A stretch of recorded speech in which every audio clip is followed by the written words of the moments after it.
New Japan Pro Wrestling's G1 Climax 30 tournament is just around the corner, so let's take a look at the past. I'm John Redland with every G1 Climax winner ranked from worst to best. 29 tournaments have taken place, hence why number 30 is here. That's how numbers work. And some men have won multiple tournaments, so obviously this is not going to be 29 different winners. And it is hard to quantify how some men have done, because some have won championships, lost them soon after, some didn't successfully cash them in, but it's also about how they got over with the crowd, and really just taking a look at the name value and what, the tournament did for their careers, and how it elevated the status of the tournament, because the G1 Climax tournament is, in my opinion, one of, if not the best wrestling tournament that has been going for nearly 30 fucking years. So please leave your thoughts in the comments, but let's start off with number 18, Tatsumi Fujinami. He won it in 1993. And he won the championship and then lost it 3 weeks later. Now, Fujinami was almost 20 years into his career by this point and would actually retire from full-time wrestling for a few years after this to focus on backstage stuff. And, his legacy speaks for itself. But honestly, the reason he's ranked this low is he already had a hell of a career.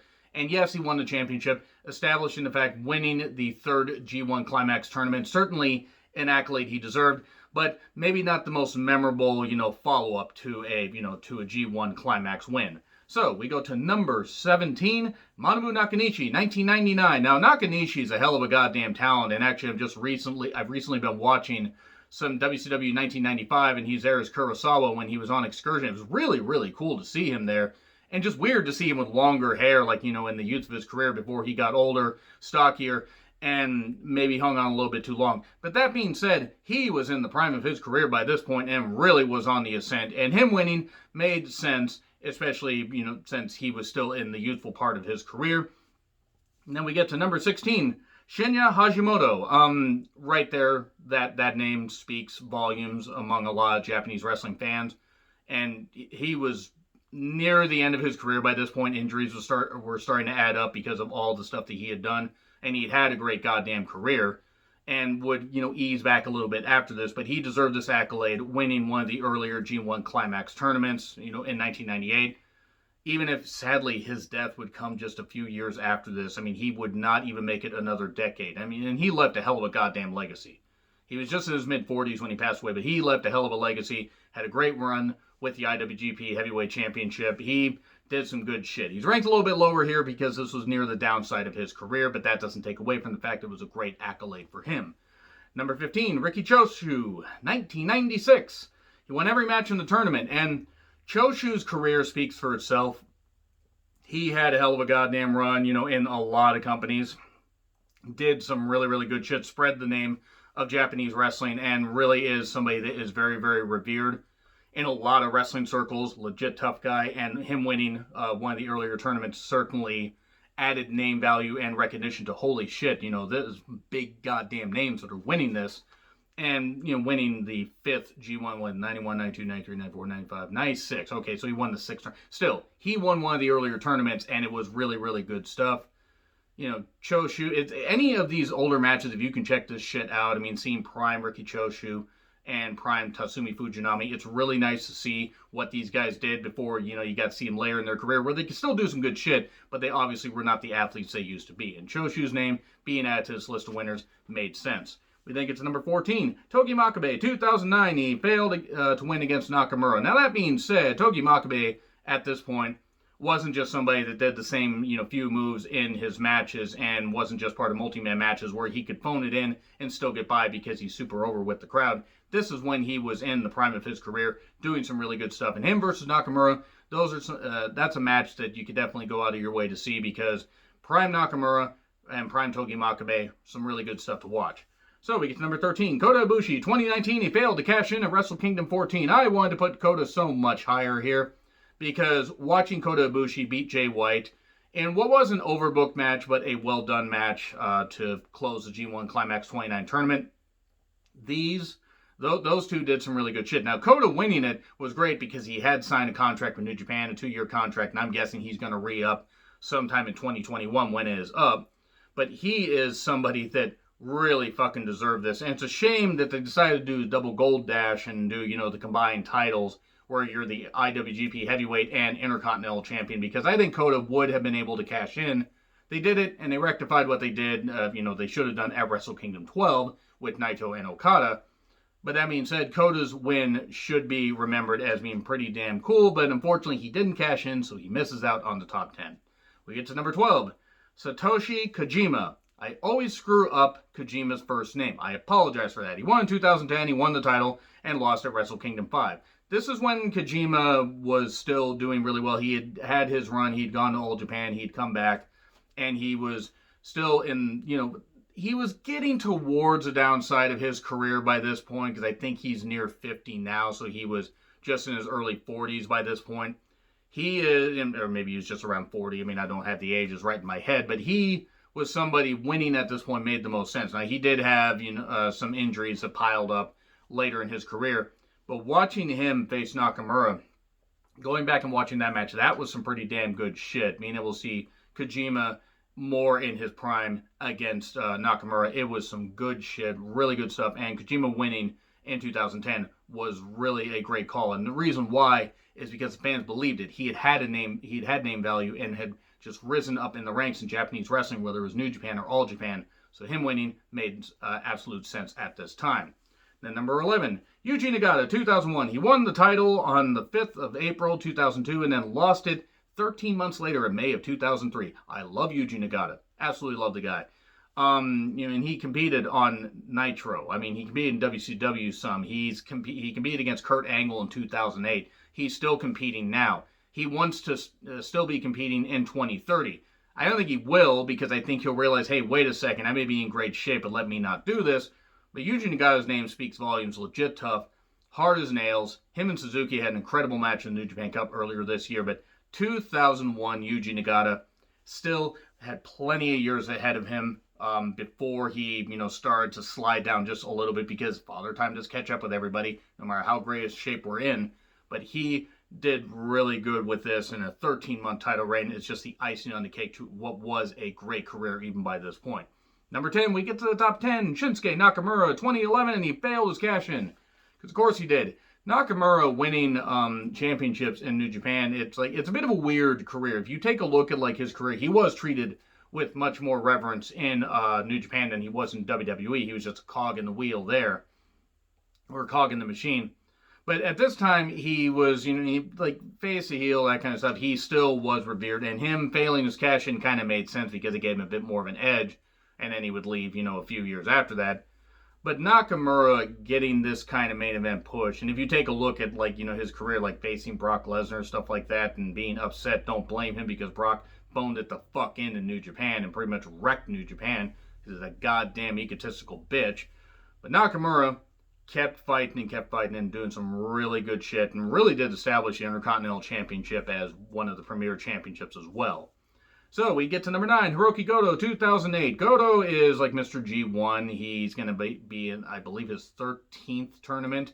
I did G1 predictions. You can check that stuff out. Some of these numbers are a little bit hard to remember. But yes, Goto did not win the championship, which is a shame. And I'm not saying Goto's the most charismatic guy on promos. I mean, I'm not saying, well, also I don't speak Japanese, so I don't actually know what he's saying on promos. But in the ring, he's very, very good, and he can have some great goddamn matches with a variety of opponents. He just, unfortunately, is part of a glut of talent where guys like Okada and Tanahashi and various others outshine just how good he is. Goto and Ishii, Tomohiro Ishii, in my opinion, are two of the most undervalued, or not undervalued, just underappreciated by a lot of fans. I mean, they have their fans, but it just seems like often they get forgotten about. Like, oh, we can rely on these guys to have good matches, and holy shit, why aren't these guys champions? And it's just bad timing, unfortunately, and that was kind of the case with Goto. But him winning the G1, I mean, he certainly fucking deserved it with all the, passion and power and, work he put into every single G1 he was in. And then we get to number 8. We get to Kenny Omega, 2016. Now, many of you may be shocked that I put Kenny Omega this high, but here's why I did it. He won the G1 here and then lost to Okada at Wrestle Kingdom 11. Now, you can go back and, see any video and know I'm not the biggest Kenny Omega fan. That being said, that feud with Okada was fucking incredible. Absolutely fucking incredible. They did really good shit. Whether they did too much or not, and whether it's the greatest trilogy or, series of matches, since it actually went to 4 matches, is up for debate. That is certainly up for debate. These guys did some great goddamn shit, and could no, there's no doubt that they raised the bar as far as modern wrestling. And Okada helped make Omega. Almost screwed that up right there, but Omega did pull his weight. I will give him credit for that. Now Okada may have led this shit, but Omega did pull his weight. And yes, losing to Okada, people were maybe disappointed, but then they would tie at Dominion. Omega would beat him, I believe, at the first U.S. special they did. He'd win the U.S. championship, and then at Dominion the next year, just a number of 16 months, 15, 16 months afterwards, actually about 17, he would finally beat him in one of the best matches I've seen. 2 out of 3 falls, no time limit match, 65, 67 minutes. That was some pretty good shit. So yeah, he deserves to be ranked this high, even if others, yes, may have won the championship. He may have lost it, but it helped raise the bar as far as his status and that feud with Okada. I mean, come on, it was fucking great. Even a detractor like me that's not a fan of Omega would be stupid to say that that wasn't a great goddamn rivalry and one of the best in a while. Keiji Muto, the Great Muta, in other words. 1995, he won the title. He held it for the year. He held it basically, for the rest of the year. And hey, I mean, Muta, really, Muta's one of the guys that got me into Japanese wrestling. Great Muta. In 1989, I mean, I was 8 years old seeing him in WCW, and I'm like, holy shit, this guy's cool. And he could do the moonsault, he could do the kicks. And the thing is, they treat him like a heel, but people were cheering him because, holy shit, we're seeing this guy do stuff, the Mist, everything, all this stuff. And yes, Kabuki, the great Kabuki, did the Mist when he was in World Class Championship Wrestling.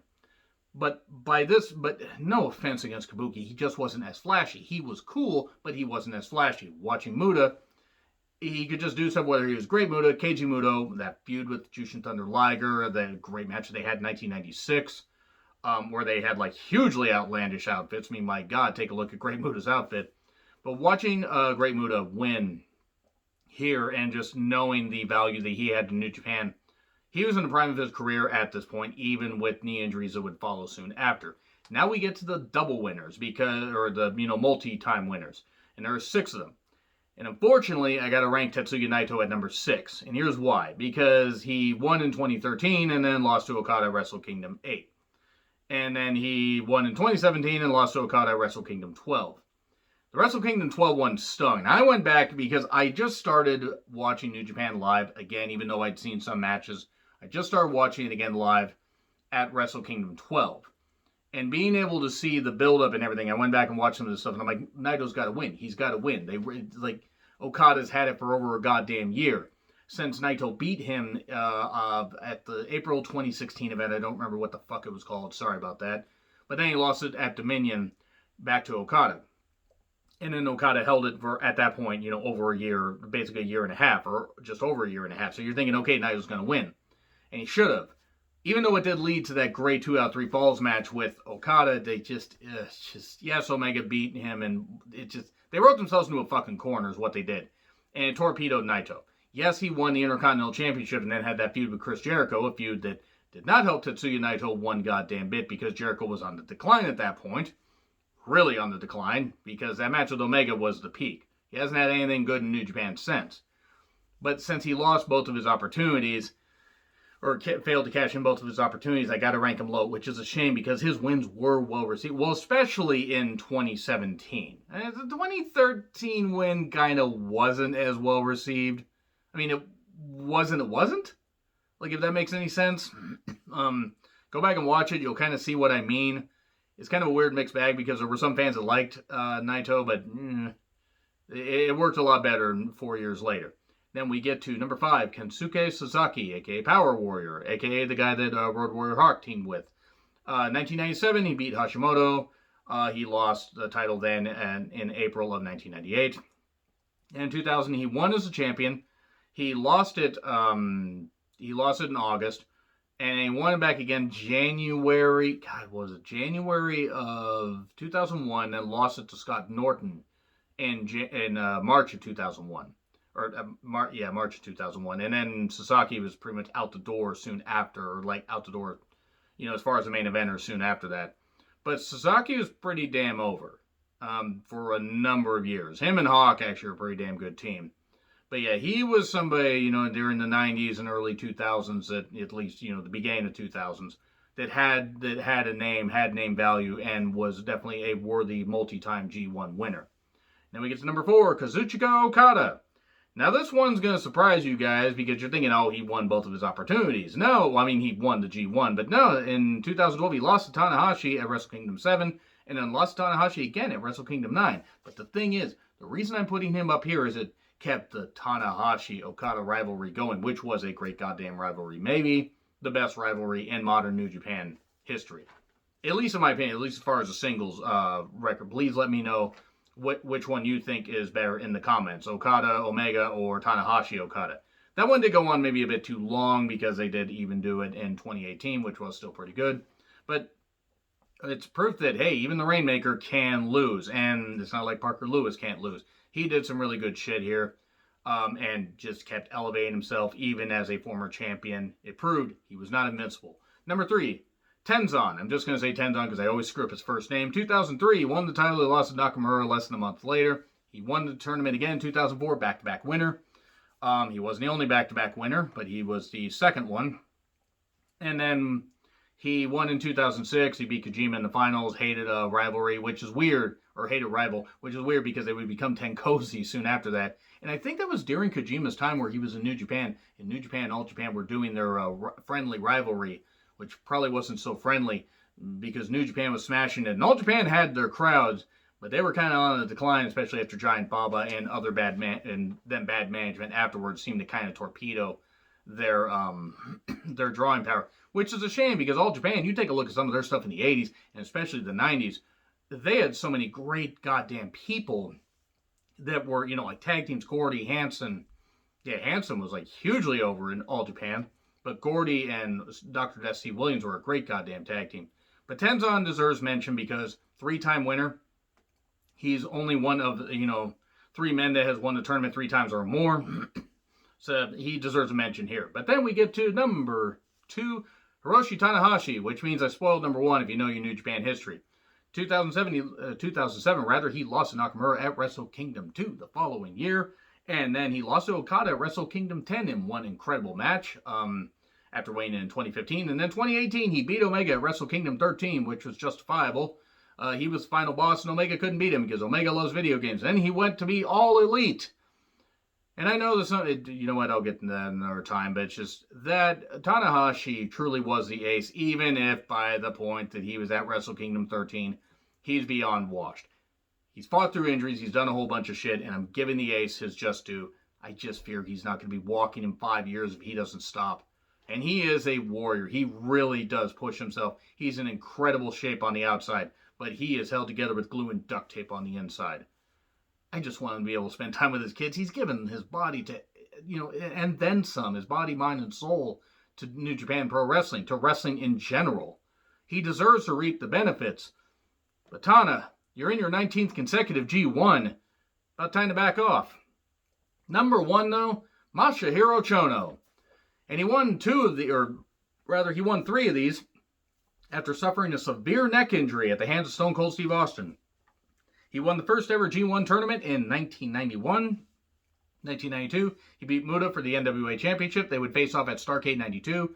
And in September of 92 was when he would suffer the injury from Steve Austin. And it's weird because it was almost the same type of maneuver, or actually I think it was the same type of maneuver that Owen Hart accidentally injured Steve Austin with almost 5 years later at SummerSlam 97. And then 1994, he beat Power Warrior, Kensuke Sasaki. And then he turned heel. He started to adapt a more, dark persona. And in 2002, 4th win, he had a brief feud with Chyna. Chyna was in New Japan, actually. I need to go back and watch some of that stuff. Weird that Chyna was in New Japan. She was actually in a match with Jushin Thunder Liger. Liger has literally wrestled everybody. It is insane.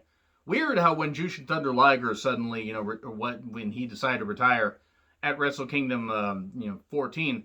First, the stream broke on the second night, which was just fucking horrifying. Everybody was like, oh god, it overloaded the servers. Anybody remember that? Where you watching Wrestle Kingdom 14 live because it was just, oh my god, everybody was in a meltdown. Had to go back to the Japanese commentary. All due respect to the Japanese commentary, but it's just like, god, it was just melted. And then everything suddenly went to shit. Liger, you got it while you could. Anyway, 2005, his 5th win. He's the only 5-time winner, and that's it right there. So yeah, a lot of accolades I could have gone over, but guys, I can only do maybe a 30 to 35 minute show, and I didn't want to bore you guys. So I just wanted to talk about every G1 Climax winner ranked from worst to best. So let me know your favorites in the comments. Like, share, subscribe, Twitter handle in the description. I'm John Ritlin. I'll see you soon.